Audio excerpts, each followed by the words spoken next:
इस वक्त बांग्लादेश के जो हालात हैं हर कोई देख ही रहा है, जहां एक युवा नेता की मौत ने पूरे देश को हिंसा, आक्रोश और राजनीतिक उथल पुथल की आग में झोंक दिया है।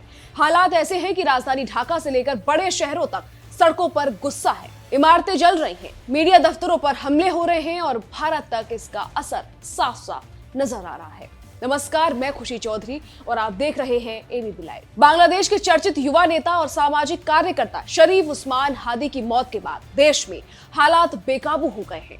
बता दें, हादी ढाका 8 सीट से एक स्वतंत्र उम्मीदवार थे और इंकलाब मंच नामक संगठन से जुड़े हुए थे।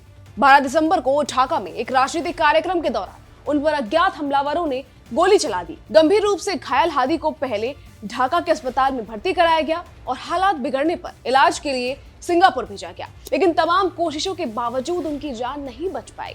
जैसे ही उनकी मौत की खबर बांग्लादेश पहुंची, पूरे देश में विरोध प्रदर्शन भड़क उठे। हादी की मौत को उनके समर्थक एक राजनीतिक साजिश बता रहे हैं।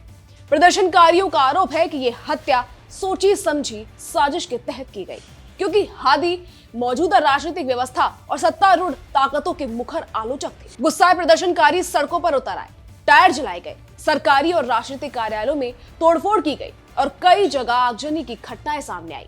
हालात इतने बिगड़ गए कि देश के 2 बड़े मीडिया संस्थानों प्रथम आलो और डेली स्टार के दफ्तरों पर भी हमला किया गया, जिससे प्रेस की स्वतंत्रता को लेकर भी गंभीर सवाल खड़े हो गए हैं।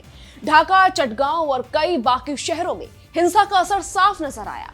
इसी दौरान प्रदर्शनकारियों की भीड़ ने ढाका में स्थित भारतीय उप उच्चायोग के बाहर भी पत्थरबाजी की, जिससे भारत बांग्लादेश संबंधों में तनाव और गहरा गया। सुरक्षा कारणों से भारत को बांग्लादेश में अपने कुछ वीजा केंद्र अस्थायी रूप से बंद करने पड़े। शरीफ उस्मान हादी को बांग्लादेश में सिर्फ एक युवा नेता नहीं, बल्कि सत्ता के खिलाफ आवाज उठाने वाले चेहरे के तौर पर देखा जाता था। वो खुले तौर पर शेख हसीना और अवामी लीग की नीतियों की आलोचना करते रहते थे और भारत की भूमिका को लेकर भी उनका रुख काफी सख्त माना जाता था। यही वजह है कि उनकी मौत के बाद प्रदर्शन केवल शोक तक सीमित नहीं रहे, बल्कि उन्होंने राजनीतिक रंग ले लिया। इस पूरे घटनाक्रम पर बांग्लादेश की अंतरिम सरकार और नोबेल पुरस्कार विजेता मोहम्मद यूनुस का भी बयान सामने आया है। यूनुस ने शरीफ उस्मान हादी को एक साहसी और निडर नेता बताया और उनकी मौत पर राष्ट्रीय शोक की घोषणा की। उन्होंने लोगों से शांति बनाए रखने की अपील की और भरोसा दिलाया कि इस हत्या की निष्पक्ष जांच होगी और दोषियों को कानून के तहत सजा दी जाएगी। हालांकि हालात जो हैं वो संकेत दे रहे हैं साफ साफ कि जनता का गुस्सा अभी शांत होने वाला नहीं है। बांग्लादेश इस वक्त एक बेहद नाजुक दौर से गुजर रहा है।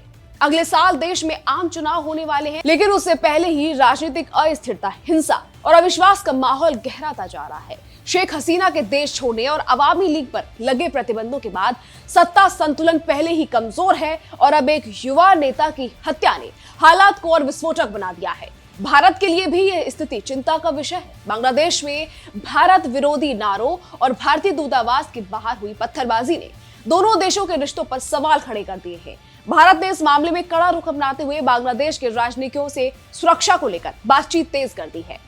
कुल मिलाकर शरीफ उस्मान हादी की मौत सिर्फ एक व्यक्ति की हत्या नहीं है, बल्कि ये बांग्लादेश की राजनीति में गहराते संकट, युवाओं के गुस्से और लोकतांत्रिक भविष्य पर मंडराते सवालों की कहानी बन चुकी है।